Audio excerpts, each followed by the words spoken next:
Hello dear students and welcome to our YouTube channel Rejoice Educational.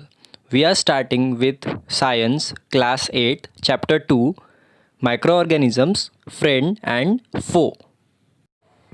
We are on page number 20. Page number 20 पे हम लोग को एक activity दी है स्टूडेंट्स. सो लेट्स सी.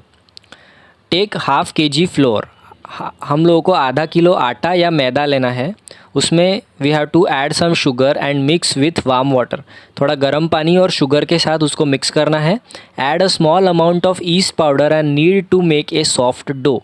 हम लोगों को थोड़ा सा ईस्ट पाउडर उसमें डालना है और उसको अच्छे से गूंद लेना है और सॉफ्ट डो तैयार करके रख देना है. What do you observe after 2 hours. दो घंटे तक हम लोग उसको ऐसे ही रख देंगे और 2 घंटे के बाद हम लोग ऑब्जर्व करेंगे. Did you find the dough rising. क्या आपने ऐसे डो जो हमने बना कर रख दिया था उसको थोड़ा सा फूला हुआ आप लोगों को दिख रहा है. क्या वो फूला हुआ दिखता है. येस. तो ये जो मैदा विथ ईस्ट पाउडर हम लोगों ने पहले इस तरह से रख दिया था और 2 घंटे के बाद हम लोग जब उसको देखते हैं तो वो इस तरह से ऐसे फूला हुआ दिखेगा. सो ये फूला हुआ क्यों दिखता है. बिकॉज हमने डो जो था जो फ्लोर था उसमें हम लोगों ने ईस्ट पाउडर ऐड किया था. सो let's see why this has happened. East reproduces rapidly and produces carbon dioxide during respiration.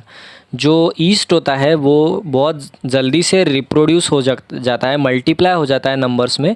और हम लोगों ने जो डो था उस डो में ईस्ट पाउडर ऐड किया था स्टूडेंट्स.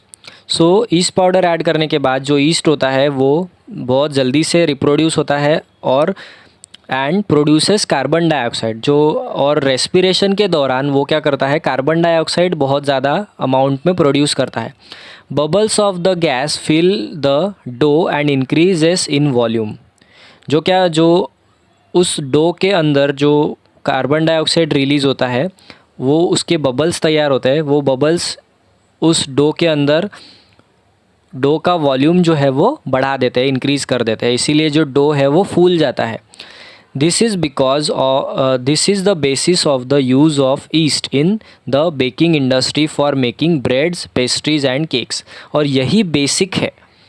इसी आधार पर जो ईस्ट पाउडर है, क्योंकि ईस्ट पाउडर से जो डो होता है वो फूल जाता है with the help of bacteria. तो बेकिंग इंडस्ट्री के अंदर जो डो को फुलाने के लिए अच्छा उसको एक स्पंज देने के लिए, अच्छा स्पॉन्ज देने के लिए हम लोग क्या करते हैं, ब्रेड के अंदर, पेस्ट्रीज़ के अंदर और केक्स के अंदर ईस्ट पाउडर का इस्तेमाल यहाँ पर किया जाता है. Now we have to see commercial use of micro organisms. व्यापार में हम लोग माइक्रो ऑर्गेनिज़म्स को किस तरह से यूज़ कर सकते हैं वो हम लोग देखेंगे students. Microorganisms are used for the large scale production of alcohol. Alcohol या वाइन या एसिटिक एसिड जो होता है जिसको हम लोग विनेगर भी बोलते हैं, उसके प्रोडक्शन के लिए माइक्रो ऑर्गेनिज़म जो है उनका काफ़ी भारी मात्रा में इस्तेमाल किया जाता है. East is use for commercial production of alcohol and wine. Alcohol and wine का जो फैक्ट्री प्रोडक्शन होता है, लार्ज स्केल प्रोडक्शन जो होता है बेचने के लिए होता है, सो उसका प्रोडक्शन ईस्ट के मदद से होता है, अल्कोहल एंड वाइन का. For this purpose yeast is grown on natural sugars. Natural sugar पे ईस्ट को हम लोग ग्रो किया जाता है. Present in the grains like barley, wheat, rice, crushed fruit juices etcetera. ये barley, wheat, rice, crush fruit juices, इनके ऊपर ईस्ट को प्रोड्यूस किया जाता है और उसका इस्तेमाल अल्कोहल एंड वाइन बनाने के लिए किया जाता है. सो अब हम लोगों को एक एक्टिविटी देखनी है. Activity 2.4. Take a 500 ml beaker filled with 3/4.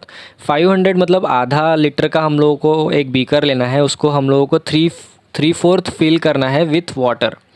Dissolve 2-3 teaspoons of sugar. और उसमें 3 चम्मच हम लोगों को शुगर ऐड करनी है. Add a half spoon of yeast powder to the sugar. जो शुगर होगी उसको हम लोग उसके अंदर हाफ स्पून जो है वो ईस्ट पाउडर यहाँ पर ऐड करेंगे. Keep it covered in a warm place for 4 to 5 hours. और ये जो मिक्सचर है हमारा जो जिसमें हम लोगों ने 500 ml के बीकर में 3/4 वाटर लिया है, 2-3 टीस्पून हम लोगों ने शुगर लिया है और हाफ़ टी स्पून हमने ईस्ट पाउडर लिया है। सो इसके पूरे मिक्सचर को हम लोग 4 to 5 आवर 4-5 घंटे तक किसी गर्म जगह पे रखेंगे। अब हम लोग 4-5 घंटे के बाद उसको देखेंगे। Now smell the solution. ये सॉल्यूशन को हमको स्मेल करना है। Can you get a smell? क्या आप लोगों को एक स्मेल आती है? सो येस, एक तरह की स्मेल हम लोग यहाँ पर महसूस कर सकते हैं। सो देखिए, this is the smell of alcohol as sugar has been converted into alcohol by yeast. जो शुगर है उसको ईस्ट के, जो हमने ईस्ट पाउडर ऐड किया था, सो ईस्ट ने क्या कर दिया, उस शुगर को अल्कोहल में कन्वर्ट कर दिया।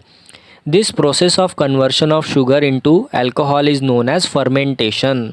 और इस प्रोसेस को बोला जाता है जिसमें जो शुगर है, शुगर का कन्वर्शन अल्कोहल में हो गया। सो शुगर का कन्वर्शन अल्कोहल में हो गया, इस प्रोसेस को हम लोग बोलते हैं fermentation. Louis Pasteur discovered fermentation in 1857। जो लुइस पाश्चर है, इन्होंने 1857 में इसका डिस्कवरी किया है फर्मेंटेशन के प्रोसेस का। Now on page number 20 we have to see medicinal use of micro organisms. Micro organisms का मेडिसिनल यूज़ हम लोगों को देखना है स्टूडेंट्स, किस तरह से मेडिसिन के इंडस्ट्री में, मेडिसिन के फील्ड में माइक्रो ऑर्गेनिज़म्स हमारे लिए यूज़फुल हो सकते हैं। Whenever you fall ill, the doctor may give you some antibiotic tablets, capsules or injections such as penicillin. आप जब भी बीमार पड़ते हैं, हमको डॉक्टर जो है एंटीबायोटिक टैबलेट्स देते हैं, कैप्सूल्स देते हैं या इंजेक्शन देते हैं, जिसको such as penicillin. The source of this medicine is micro organisms. ये जो मेडिसिन है वो माइक्रो ऑर्गेनिज़म्स के ही मदद से बनाई जाती है। दीज मेडिसिन्स किल और stop the growth of the disease causing micro organisms. ये हमारे बॉडी में जैसे ही ये मेडिसिन्स एंटर होती है, वो क्या करती है, हमारे बॉडी में जो माइक्रो ऑर्गेनिज़म ग्रोथ यहाँ पर हुई है, जिस वजह से हमारी तबीयत ख़राब हुई है, उसकी ग्रोथ को एक तो either they will kill that micro organisms, उन माइक्रो ऑर्गेनिज़म को या तो मार देते हैं या उनकी ग्रोथ को रोक देते हैं। Such medicines are called antibiotics. और इन मेडिसिन्स को हम लोग बोलते हैं antibiotic. This days a number of antibiotics are being produce from bacteria and fungi. आजकल जो बैक्टीरिया और फंगस है, उनके मदद से हम बहुत सारे एंटीबायोटिक्स का प्रोडक्शन जो है वो करते हैं। जैसे हम लोगों को कुछ एग्जांपल्स दिए हैं, streptomycin, tetracycline and erythromycin are some of the commonly known antibiotics. ये कुछ कॉमनली नोन एंटीबायोटिक्स है जो हम लोगों को डिफरेंट बीमारियों के इलाज में बहुत ज़्यादा हेल्पफुल रहते हैं। The antibiotics which are made from fungi and bacteria.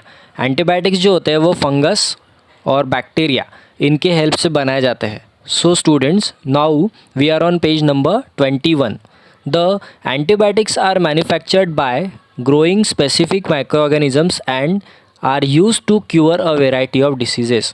माइक्रोऑर्गेनिज़म्स को यहाँ पर डेलिबरेटली ग्रो किया जाता है और उनके हेल्प से कुछ ऐसे मेडिसिन्स बनाए जाते हैं जो वेराइटी ऑफ डिसीज़ेस, अलग अलग तरह के डिसीज़ेस को क्योर करने में हमारी हेल्प करते हैं।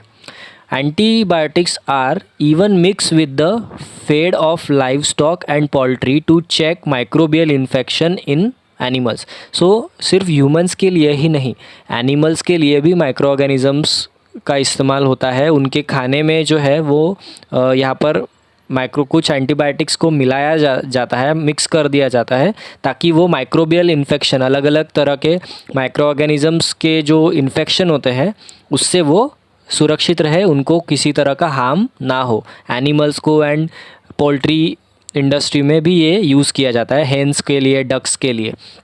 दे are also use to control many plant diseases. जो एंटीबायोटिक होते हैं सिर्फ animals and humans and livestock के लिए ही नहीं, प्लांट जो होते हैं प्लांट के लिए भी, क्योंकि जो माइक्रो ऑर्गेनिज़म्स होते हैं वो प्लांट्स को भी अफेक्ट करते हैं। सो प्लांट के डिसीजेस को कंट्रोल करने के लिए भी हम लोग क्या करते हैं, एंटीबायोटिक्स का इस्तेमाल करते हैं। Now we have to see it is important to remember that antibiotics should be taken only on the advice of qualified doctors. तो ये एक बहुत गलत प्रैक्टिस आप लोग देखते हैं स्टूडेंट्स। हमेशा हमारे यहाँ पे हम लोग देखते हैं कि गोलियाँ होती है, एंटीबायोटिक्स होती है, वो ऐसे ही हम लोग without any doctors prescription, doctor के एडवाइस के हम लोग लेते हैं। ये चीज़ एक बहुत गलत चीज़ है। हम लोगों को कभी भी कोई भी मेडिसिन डॉक्टर की सलाह या डॉक्टर को पूछे बगैर, परमिशन के बगैर नहीं लेना चाहिए, क्योंकि ये कभी कभी हमारे लिए एलर्जी कॉज कर सकती है, हमारे लिए हार्मफुल भी हो सकता है। इसीलिए कोई भी मेडिसिन आपको भी, इवन आपके आसपास अगर ऐसे कोई करता है तो उनको रोकना है, उनको आपको समझाना है कि नहीं, डॉक्टर के सलाह के बगैर किसी भी तरह की मेडिसिन हम लोगों को नहीं लेनी चाहिए, क्योंकि ये हमारे लिए हार्मफुल हो सकता है। Also you must complete the course prescribe by the doctor. Doctor ने जितने मेडिसिन जितने दिन तक खाने के लिए हम लोगों को बोला होता है, वो हम लोगों को उतने दिन खाना होता है। अगर डॉक्टर ने हमको 1 हफ्ते का मेडिसिन दिया है, लेकिन हम लोग अगर 3-4 दिन में ही अच्छा फील करते हैं, बेटर फील करते हैं, तो हम लोग मेडिसिन लेना बंद कर देते हैं। ये चीज़ नहीं होनी चाहिए स्टूडेंट्स। अगर डॉक्टर ने 1 हफ्ते का मेडिसिन का कोर्स दिया है, तो वो कोर्स हम लोगों को कंप्लीट करना चाहिए। पूरे 1 हफ्ते तक रेगुलरली वो मेडिसिन हम लोगों को लेनी चाहिए। If you take antibiotics when not needed or in wrong doses, अगर कभी कभी हम लोगों ने मेडिसिन जो एंटीबायोटिक्स होती है वो गलत डोजेस में लिया, या जब ज़रूरत नहीं है तब अगर ले लिया, it may make the drug less effective when you might need it in future. तो ऐसा होता है कि फ्यूचर में जब सच में आपको उसकी ज़रूरत होती है एंटीबायोटिक्स की, तब वो ड्रग जो होता है आपके ऊपर असरदार नहीं रहता और आपको ठीक करने में वो असमर्थ हो जाता है। Also antibiotics taken unnecessarily may kill the beneficial bacteria in the body. अगर हम लोग बिना किसी मतलब के, बिना किसी ज़रूरत के एंटीबायोटिक्स ऐसे ही लेते रहते हैं बार बार, तो हमारे बॉडी के अंदर जो बेनिफिशियल बैक्टीरिया होता है उनको भी ये एंटीबायोटिक्स मार सकते हैं, जो हमारे लिए अच्छी बात नहीं है। Antibiotics however are not effective against cold and flu as these are cause by viruses. सर्दी और फ्लू जब भी हम लोगों को होता है, सर्दी खांसी जिस तरह से जो हम लोगों को जब होती है, तो सर्दी खांसी के केस में, कोल्ड एंड फ्लू के केस में एंटीबायोटिक्स काम नहीं करते, क्योंकि कोल्ड एंड फ्लू जो होता है वो एंटीबायोटिक जो बैक्टीरिया है उस वजह से नहीं होता है, वायरसेस की वजह से होता है। एंटीबायोटिक्स हम लोग लेते हैं बैक्टीरिया को किल करने के लिए, इसीलिए जो कोल्ड एंड फ्लू होता है उस पर एंटीबायोटिक्स काम नहीं करते। We are on page number 21 and on page number 21 we have to see vaccine. Vaccine मतलब क्या होता है स्टूडेंट्स? इस वक्त पूरी दुनिया कोरोना वायरस जो है उसके वैक्सीन को ढूंढने में लगी हुई है। बहुत सारे अनसक्सेसफुल या सक्सेसफुल ट्रायल्स चल रहे हैं पूरे दुनिया में कोरोना के अगेंस्ट वैक्सीन बनाने के लिए, राइट। सो वैक्सीन एक ऐसा मेडिसिन आप बोल सकते हो, आपको इजी लैंग्वेज में समझने के लिए, एक इस तरह का वो डोज होता है, मेडिसिन होता है, जो लेने से कोई पर्टिकुलर डिसीज़ को हम लोग क्या कर सकते हैं, प्रिवेंट कर सकते हैं, उसको हमको होने से रोक सकते हैं। Okay, so let's see why are children और इन्फेंट्स गिवन वैक्सीनेशन। जो छोटे बच्चे होते हैं उनको वैक्सीनेशन क्यों दिया जाता है, ये हम लोगों को अभी सवाल पूछा है। एक्चुअली हम लोग भी जब बहुत ज़्यादा छोटे हुआ करते थे तो उस टाइम पे हम लोगों को वैक्सीन दिया गया है, राइट। बहुत सारे डिफरेंट डिसीजेस के अगेंस्ट हम लोगों को सबसे ज़्यादा कॉमन जो है वो आपको पोलियो का वैक्सीन है। आपको पता है 1 से 5 साल तक के हर छोटे बच्चे को गवर्नमेंट के जो एम्प्लॉयज़ होते हैं, वो हेल्थ वर्कर्स जो होते हैं, वो घर घर जाकर जो पोलियो के वैक्सीन्स है वो देते हैं बच्चों को। पूछते हैं कि आपके घर में कोई छोटे बच्चे हैं, अगर है तो 1 से 5 साल तक के बच्चों को वो वैक्सीन पिलाकर जाते हैं।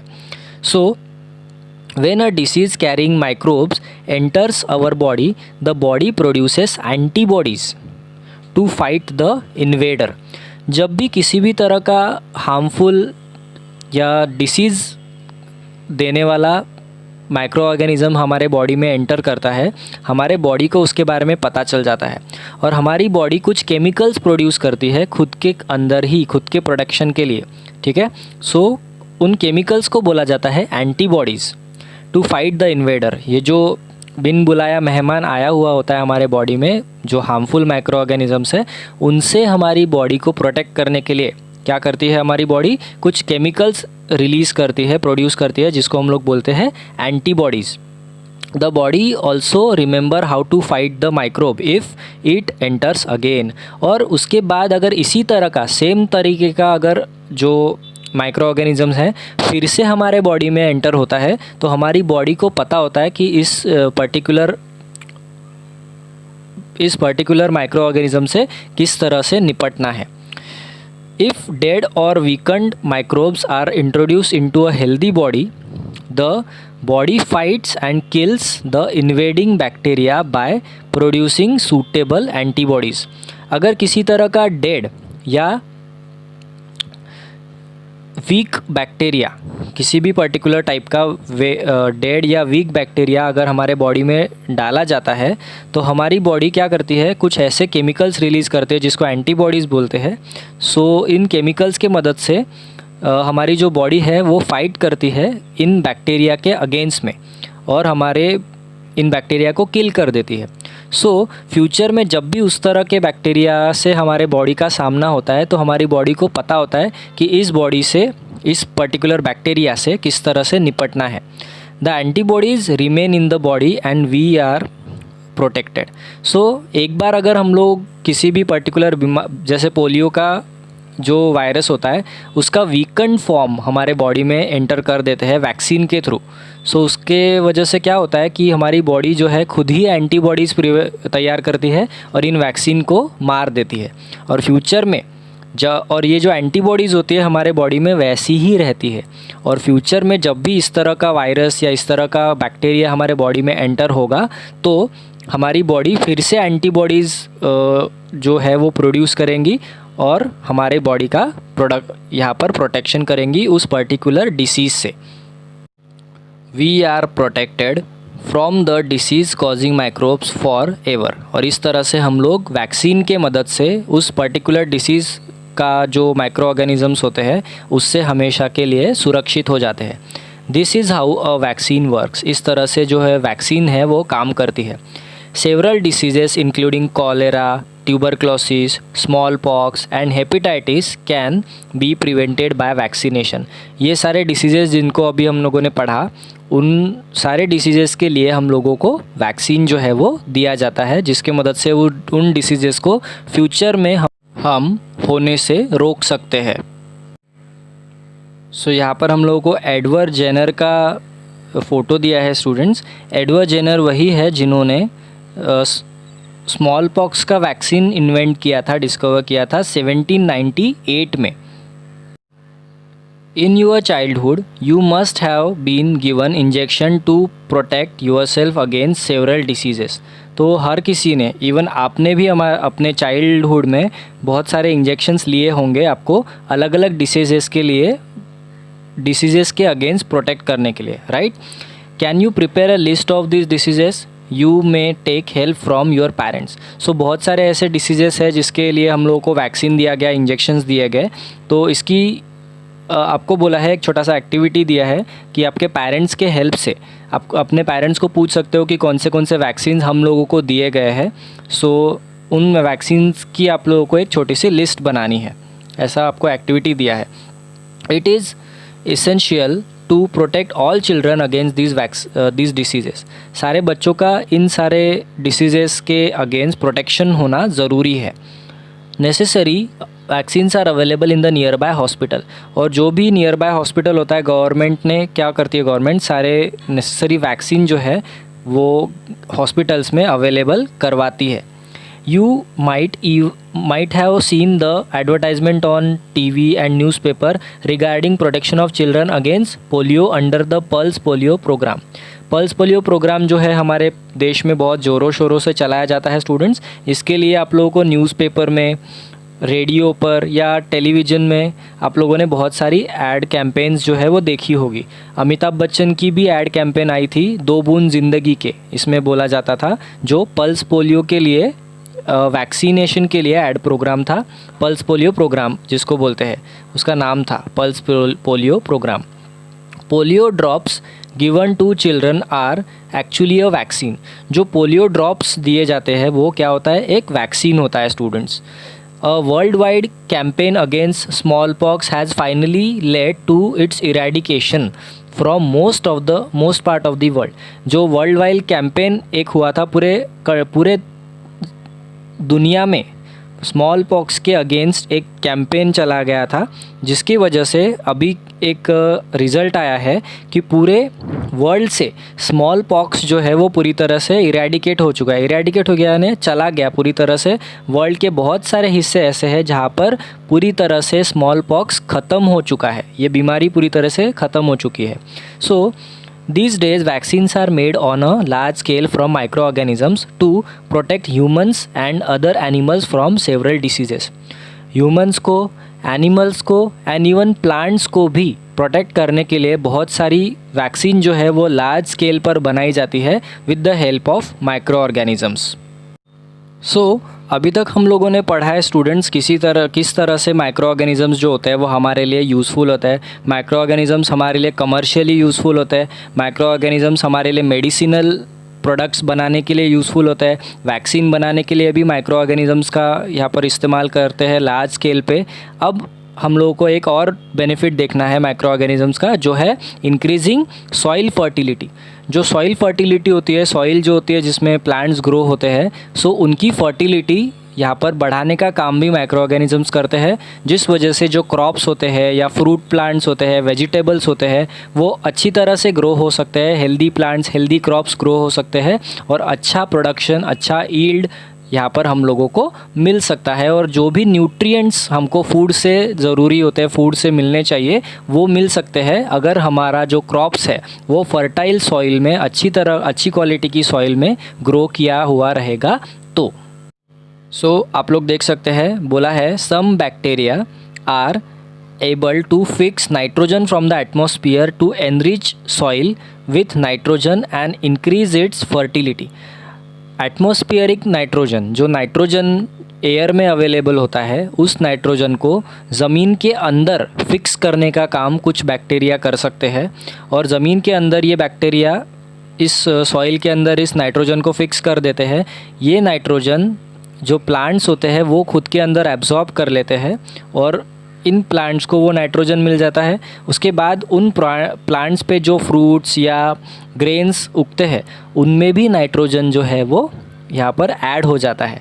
This microbes are commonly called biological nitrogen fixers. और ऐसे माइक्रो ऑर्गेनिजम्स को बायोलॉजिकल नाइट्रोजन फिक्सर्स ऐसा कहा जाता है।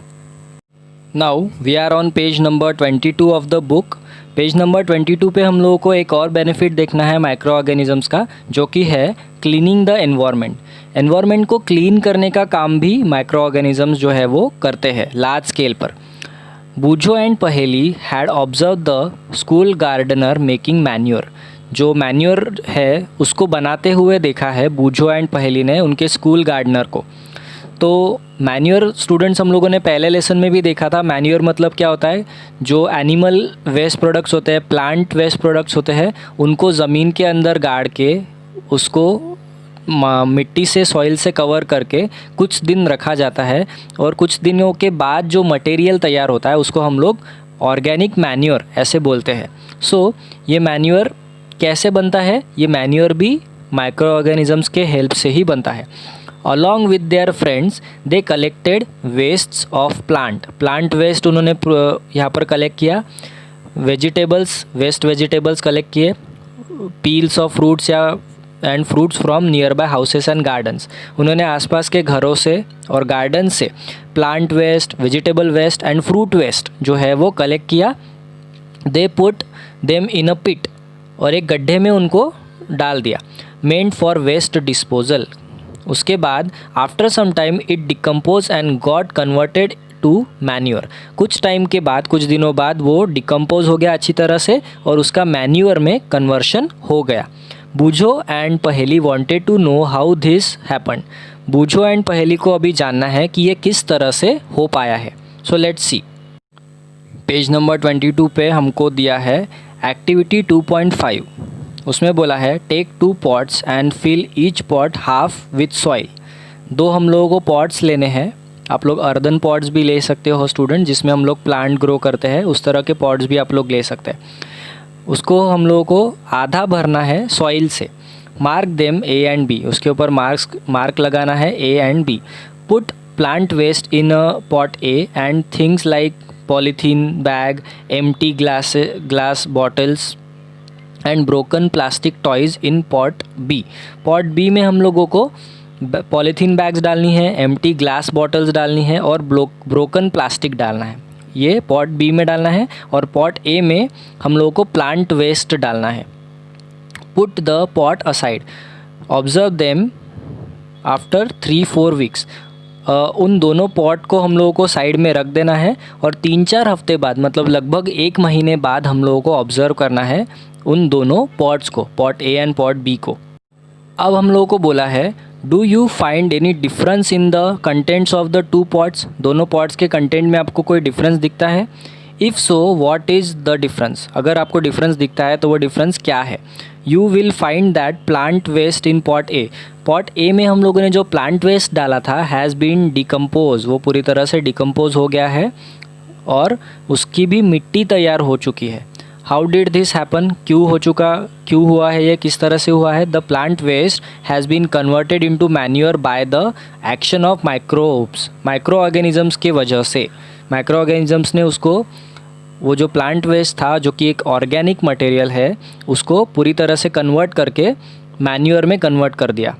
The nutrients release in the process can be use by the plants again. और ये जो न्यूट्रिएंट्स, ये जो मैन्योर कन्वर्शन हुआ है उसमें बहुत सारा न्यूट्रिएंट्स जो है वो उस सॉइल में ऐड हो गया है with the help of the manure. और वो जो न्यूट्रिएंट्स है वो प्लांट जो है उस पॉट ए में जो भी प्लांट लगाया जाएगा, अब वो प्लांट बहुत अच्छी तरह से उस न्यूट्रिएंट को इस्तेमाल कर सकता है अपनी ग्रोथ के लिए। Did you notice that in pot be the polythene bags, empty glasses, bottles and broken toy parts did not undergo any change? आपने पॉट बी को भी देखा होगा, पॉट बी में कोई भी चेंजेस यहाँ पर नहीं आए हैं क्योंकि पॉट बी में सारा का सारा इनऑर्गेनिक मटेरियल हम लोगों ने डाल रखा था। सो उसमें कोई चेंज नहीं आया क्योंकि माइक्रो ऑर्गेनिज्म इनऑर्गेनिक मटेरियल पे एक्ट नहीं कर सकते। The microbes could not act on them and convert them into manure. जो माइक्रोब्स थे, माइक्रो ऑर्गेनिजम्स, उसके ऊपर एक्ट नहीं कर पाए और उसको मैन्योर में कन्वर्ट नहीं कर पाए।